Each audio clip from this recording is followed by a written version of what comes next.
Olá, tudo bem? Eu sou a Cristopala, sou enfermeira obstetra e hoje vim falar um pouco sobre o tema plano de parto. Afinal de contas, é interessante ter, é interessante fazer o plano de parto, o que que ele significa, o que que ele quer dizer. Então, vocês sabiam que a OMS, a Organização Mundial da Saúde, já fala a respeito do plano de parto desde 1986, com a Rede Segônia.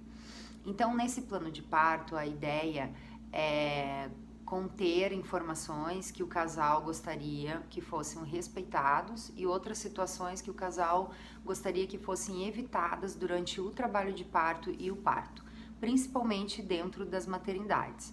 Então, na verdade, para quem se programa, planeja fazer o parto domiciliar, também é interessante fazer um plano de parto, pensando naquelas situações de plano B, onde vai precisar de uma transferência que não seja de emergência, certo? Então, o plano de parto, ele seria uma forma de comunicação com esse profissional que vai recebê-los. Então é uma forma de carta, uma forma de documento, onde vocês vão colocar todos os itens que gostariam então que contesse, que contemplasse durante o trabalho de parto. Aqueles casais que já estão sendo acompanhados por um obstetra do plano e que a ideia é parir com esse profissional, é mais tranquilo, assim, é mais interessante no sentido que durante o pré-natal vocês já vão conversando a respeito de algumas situações e já vão se programando de como gostariam que fosse esse processo do trabalho de parto e parto.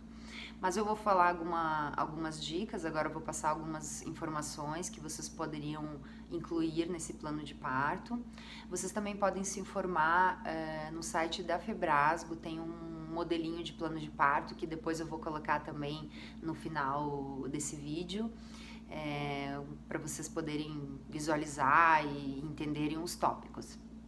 Mas assim, basicamente, os itens do plano de parto seriam tudo que a mulher gostaria que fosse respeitado durante o processo. Então, assim, eu gostaria de ter liberdade de poder deambular durante o trabalho de parto, de poder tomar banho, de poder ficar na bola. Eu gostaria que o ambiente estivesse, que o ambiente fosse silencioso, que o ambiente estivesse uma luminosidade menor, mais baixa ou luzes apagadas. É, Gostaria da presença do meu acompanhante durante todo o processo. Tem alguns itens que vocês podem colocar assim, o acompanhante será fulano, o profissional que o acompanhará será o ciclano. Então, é interessante também embasar as escolhas, embasar e colocar ali, digamos, a explicação do porquê vocês querem aquilo, sabendo que já está dentro das leis. Como, por exemplo, assim, em relação ao acompanhante, pode colocar ali a lei do acompanhante. Alguns hospitais, eles já liberam a entrada de doulas, outros hospitais estão começando, iniciando a liberação das enfermeiras obstetras, como cadastro mesmo, né? Então vai depender muito do profissional que vai acompanhá-los. Mas assim, também gostaria de deixar bem claro que o plano de parto, ele é independente da via de parto, então é tanto para parto normal quanto para cesariana. A gente sabe que a cesariana é uma situação um pouco mais delicada, no sentido que é um procedimento cirúrgico, então, claro, algumas situações elas não vão poder ser atendidas pela demanda mesmo do local de nascimento, que seria dentro de um bloco cirúrgico, dentro de uma sala com equipamentos, enfim, tem questões mais, digamos, legais, burocráticas numa situação de uma cesariana. Mas assim, questão do nascimento, de esperar um pouco para o cordão parar de pulsar, de colocar esse bebê no colo da mãe, fazer esse primeiro contato pele a pele, depois deixar o bebê com o pai, então deixar com que o pai acompanhe todo esse processo, certo? Então, voltando um pouco para a situação assim do trabalho de parto, né?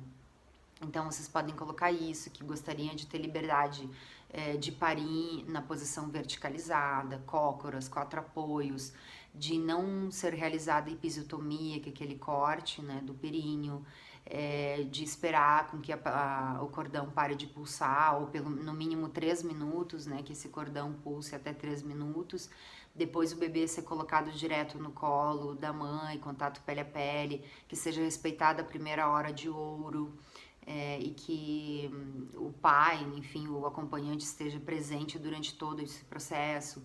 A questão também do colírio, do banho não ser dado nas primeiras 24 horas, do recém-nascido. Então, assim, dá para discutir várias questões durante o pré-natal, dá para vocês começarem a se informar a respeito do processo, né, de como funciona o atendimento, e aí a partir dali começar já a definir algumas situações.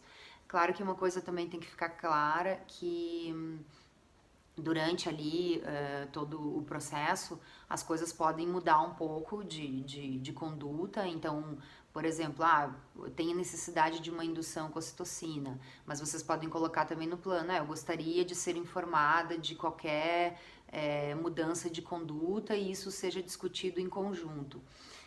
Então, assim, é bem interessante conversar com o seu profissional. Se for, mas eu vou parir no SUS ou eu vou parir com plantão, né, com plantonista. Então, eu não tenho o meu obstetra particular, que eu já fui acompanhado durante o pré-natal. A minha sugestão é vocês conhecerem a maternidade, fazer a visita na maternidade para conhecer como é a rotina daquele ambiente, como é o atendimento dos profissionais, e aí já comentar sobre o plano de parto. Assim vocês também vão se sentir mais seguros, né, em relação ao local, e também os profissionais já começam a se acostumar cada vez mais com esse tipo de empoderamento, digamos assim, do casal. Se vocês tiverem alguma dúvida a mais a respeito do plano de parto, me procurem, mandem e-mails, a gente pode montar o plano de parto em conjunto, eu posso ajudar vocês nessa missão, e tenho uma enfermeira obstetra ao seu lado. Um grande beijo e até qualquer hora.